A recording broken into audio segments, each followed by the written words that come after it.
What was your recruiting process like coming out of high school, playing at Tampa Prep, playing with Q6? What was your recruiting process like? Uh, I started playing with Q6 my junior year, so my first year was kind of slow. Uh, Going into my senior year, so my sophomore and the junior year was slow. Didn't really get any offers. I mean, I got some interest and stuff like that, but I mean, they're just letters. I don't believe in the letters and stuff like that. Everybody get letters, so I wasn't really high headed on that. Basketball season came. We were really well. We did really well during the high school season. Coaches started calling me a little bit, small D2s, JUCOs, asking me what I want to go, if I want to go D1, if I'm looking to stay low. I didn't have my eyes set on that, but you never turn down an opportunity. So you always say, yes, coach. Like I'm just looking for a place to play. So that looks good. If you're ever looking for a place to play, or you need help on what to tell people, always look for an opportunity and keep those in your back pocket. So uh, my junior to senior year, I did real well on the circuit. I was getting a lot of walk. I got a couple walk-on spots at some high major schools, but I wasn't looking to go pay for college or go like play for somebody and play behind people that I thought I was just as good as. So it was slow for me, and then just boom, one day, like I'm starting to get calls from a lot of mid-major schools, and didn't really go on any. I didn't go on any visits, and I just kind of like wanted to pick based off the coaching staff, not based on what's at the school, because I believe that people get wrapped up in, oh man, like the campus is awesome, like it ain't about that. I'm trying to go there, and if I want to play professional basketball, go make a name for myself, go put the school on the map, and then you'll have the recipe, and you can say that you did it your way. And so it was just it was a very slow process, man, and I really had to trust it.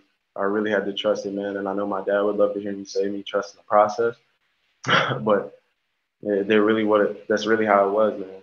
So I just sat down and kept working, let all the calls come in, didn't get too high headed, just sat there and just waited for my turn. With all that being said, you ended up choosing to go to North Dakota State. Talk to me about what went into that decision. You kind of touched on some of the stuff, but what were some of the key things that went into that decision?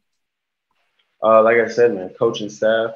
Um, the coaches at the time were, high volume coaches. They're North Dakota State's known for winning in the Summit League. I didn't know that. I had to do my research first.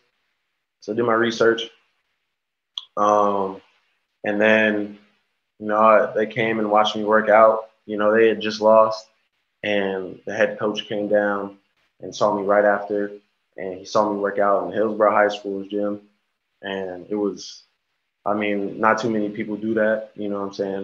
Definitely after a loss, so it went a long way for me. Um, and I just went with the personality of the coaches over where the school was, man. So I went to Fargo, North Dakota for 4 years, bro. It was a long 4 years, man. I say. Definitely. You kind of touched on a couple of things, but what would be some of your best piece of advice to somebody going through the recruiting process, or somebody that might be up and coming that's soon to go through the recruiting process? 1% of people play Division I basketball. 1% of people play Division II basketball. 1% of people play Division III basketball. 1% of people play NAIA. 1% play JUCO. I don't know how many schools I just said, but if you add all that together, there's not a lot of percentages of people that get to play collegiate sports. So when the opportunity comes, whether it's JUCO, NAIA, D3, D2, I mean, if you want to play, I mean, obviously, if you get in D1, then yeah. But, take every opportunity that you have, because there are people out there that are working just as hard as you. And if you don't answer that phone, they'll answer it, and they'll take the opportunity from you. And I read, there's a quote on our wall in our gym here, and it says, opportunities don't go away, they go to other people. And that's just how it is. For sure. That's real life. Definitely, you said somebody always working as hard as you. Is definitely people working harder than you, people that'll do anything to get to where you are. So I definitely feel that. That's definitely major key for sure.